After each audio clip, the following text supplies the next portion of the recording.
let's look at my top 10 from 2020. Hey, welcome back to my channel. Hey, Mickey, are you coming to say hello? Hello, YouTubes.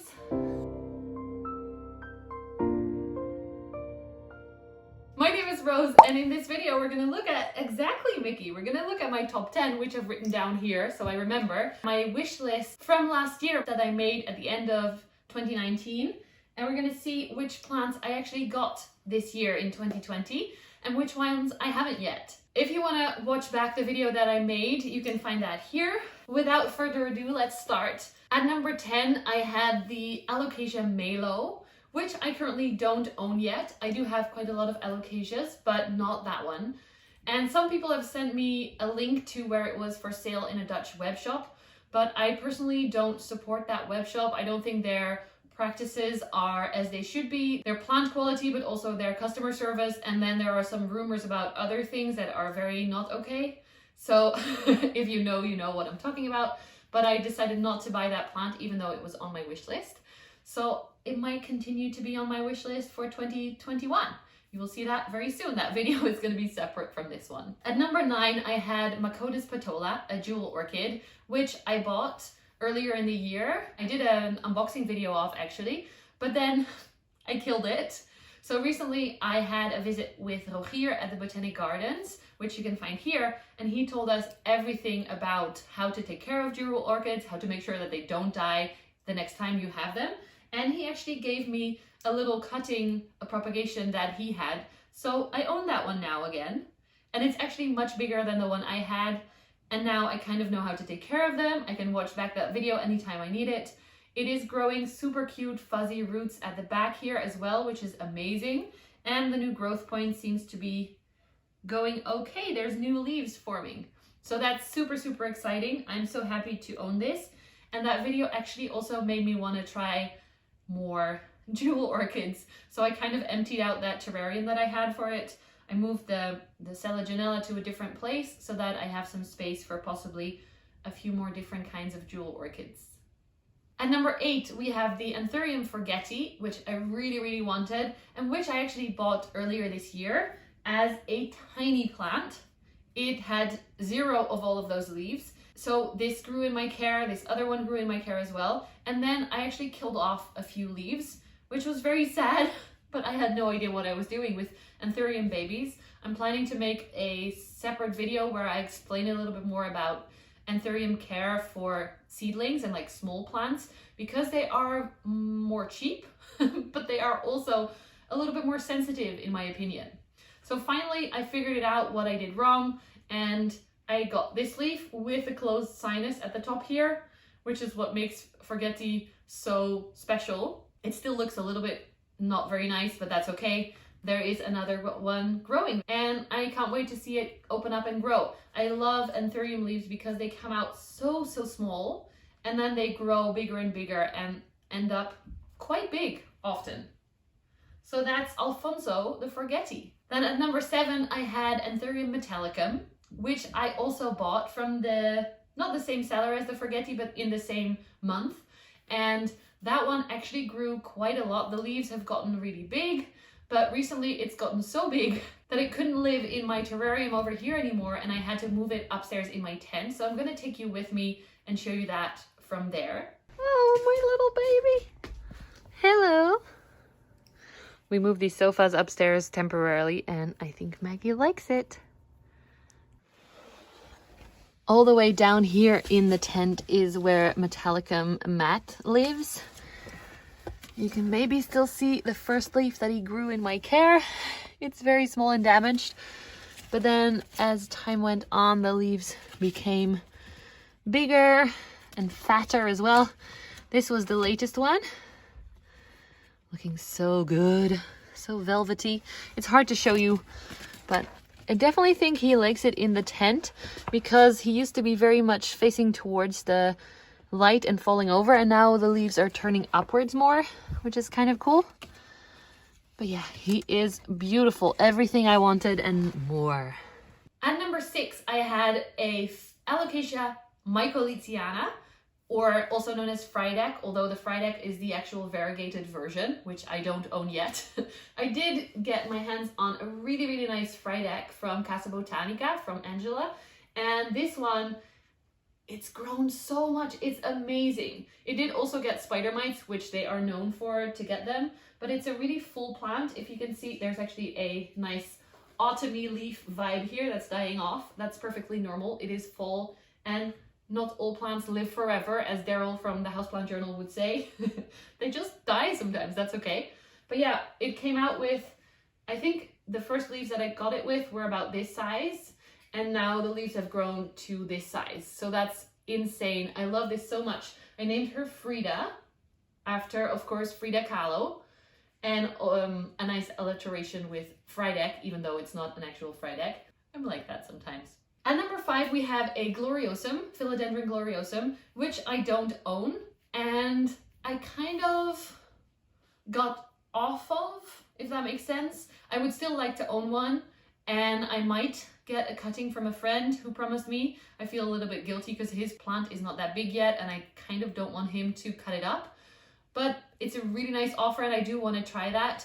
But they look so beautiful when they're huge and big. And those plants right now in Holland here are going for 600 or more euros, and I don't have that kind of money for plants. Yeah, that might go more into the I want to try list rather than the I definitely need this plant list. I'm making a differentiation this year. And number 4 used to be my dragon skill, but since I just got that before making that wishlist video, you can actually see him here. He's still doing really well, Draki, and the leaves are growing bigger and bigger. I added in a variegated monstera, which you can see here. And I actually said in that video, hi Mick, I really want a small form, which we used to call forgetii. This was gifted to me, and I assumed it was a large form just because it was a green plant that became white in her house, but we don't know. It might be a small form, it might be a big form. Either way, when I first got it, it didn't have much variegation. Maybe you can see that leaf here. But as it grew, it just grew bigger and more white, and I absolutely love this one. Here's the newest leaf. Moving that forward for a bit. I love this one so much. Ferry. I have this in my windowsill, and every time I look at it, I'm amazed. And I never had that with a variegated monstera before. I actually have a lot of cuttings right now as well growing, and a Thai constellation, but this one has my heart. Also with the story behind it, which I've told you many times before, I got it gifted to me from someone on Facebook. At number 3, we've got the Florida Beauty, Philodendron Florida Beauty, which has been my wishlist plant all year, like the number 1 wishlist plant, but also it seems like everyone else got on board and the prices have gone insane. I saw tiny cuttings being sold for 300 euros. That's not my budget. But then my amazing friend James he's on YouTube too. His channel is James Armstrong, or Slug Plants on Instagram. He offered to send me a cutting, and I received it, and I was super excited. I made the unboxing video here. Check it out if you haven't seen it yet. But then as I was unboxing it, the leaf fell off, and then in the next few weeks, it just completely died. It was in a good condition, like in my terrarium, so ultimate conditions usually for a plant to recover from shipping. But this guy, I named him Bo, he wasn't feeling it. He wanted to either stay with James or die. So that was quite sad and quite shocking as well, because that was like my number 1 wishlist plant, and I had killed it within a week. So I guess that stays on my wish list for next year. It was nice to have it for a little while at least. Tell me in the comments if you've ever killed a really, really expensive or valuable to you personally plant. I want to hear which one, why did you kill it, what happened, are you sad about it, did you get over it quite quick? Tell me everything. 2 more to go. Number 2 was a melanochrysum, which I actually got as a tiny, tiny plant from my friend Larissa. I bought it, and it's grown a lot. I named him Mel, of course, Mel the Melano, it's fun. I actually recently propagated him because he was getting so big that he didn't fit in my terrarium anymore, but then also he didn't fit his moss pole anymore. So I chopped him up. I have some propagations growing in the tent upstairs. Let's go and look at them now. Here are the propagations I was talking about 4 1-node cuttings, and some of them are actually already starting to grow. Maybe you can see that in there in the corner is a little new node activated, and in there as well. So hopefully these will grow. Hi Maggie, are you chilling? Say hi to YouTube. Over here on the left is the big plant. Ooh, and it's actually just opening a new leaf. You can see how beautifully pink that is. It's amazing. This was the previous leaf. It might not look big, but if you compare it, can we see the first leaves that I got it with? These were this size, and now it's up to this. So that's super exciting. I hope it will grow even bigger and longer. Yay, Melano. And then at number 1 was a queen Anthurium, Anthurium warocqueanum. I was supposed to have that right now. I was supposed to pick that up yesterday actually. Sadly, the Netherlands went back into a full lockdown, so the shop that I was gonna buy it from wasn't able to even just get the plants from the grower because everything is closing down again for 5 weeks. So I do have a reserved queen right now, which is super, super exciting. She's very, very small still because, as you probably know by now, I don't want to spend basically more than 100 euros on a plant. It's adorable and tiny. I like those projects where you're like, I'll just take a sad one or a small one and I'll see how I go with it. It can die on you, but it can also grow into a really big plant. So I was hoping to wait with this video until I could show you her, but that's not possible yet. But I thought it was actually really, really fun and exciting to, at the end of this year, which has been crap for all of us, which has felt particularly difficult for me personally because I had that fall and I'm still dealing with the effects of that, to gift myself a plant. That was the number 1 on my wish list for this year, and have it within the year because it's still December. But yeah, that didn't work out as I had hoped. At least we know that it's coming, and that's super exciting. I'm super, super grateful that I was able to find it and afford it because yeah, crazy times right now with the prices. So that's it for this top 10. If we're counting with the queen in that list, I actually got 7 out of 10 and didn't get or killed 3 out of the 10. So that's pretty good actually. I hope that my list for 2021 will have similar results. Thank you so much for watching. If you enjoyed this video, please give it a thumbs up and comment below what your number 1 wishlist plant was for 2020 and if you got it, or maybe a funny story like mine with killing one or not getting it because of Corona.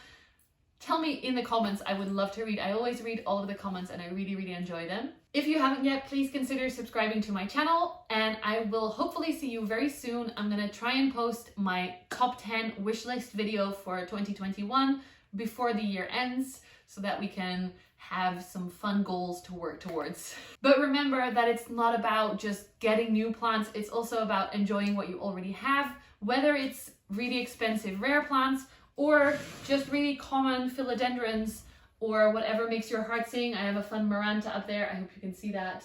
And just some random Alocasias as well. So don't let the rare plant hunt take over your life. That's been a really interesting lesson this year. I didn't actually buy a lot of plants. I've been working on not calling myself a plant addict because that's really actually quite sensitive wording for people who have suffered from addiction, like myself. An eating disorder is considered an addiction, even though you may not have heard of it mentioned that way. But I was obsessed and addicted to using foods to numb my feelings. And that's what any addiction does, whether it's overusing or underusing. Don't let that part, that wanting more part, take over your life. And please make sure that you enjoy the plants that you already have as well. Thank you so much. Again, sorry for the little speech there at the end. I hope you don't mind. And I will see you again soon. Bye, my loves.